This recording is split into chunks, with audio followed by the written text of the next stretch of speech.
Bienvenidos a mi canal de patronaje y confección. Aquí están nuestros moldes básicos con sus respectivas medidas y pinzas. Ahora procedemos a cerrar las pinzas de nuestros moldes.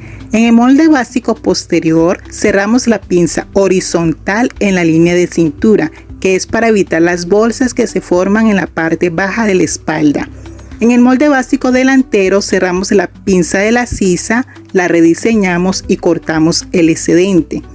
Cortamos el escote del cuello delantero y luego procedemos a cortar el escote del cuello posterior. Por último, unimos hombro con hombro teniendo en cuenta que quede sisa con sisa, cuello con cuello.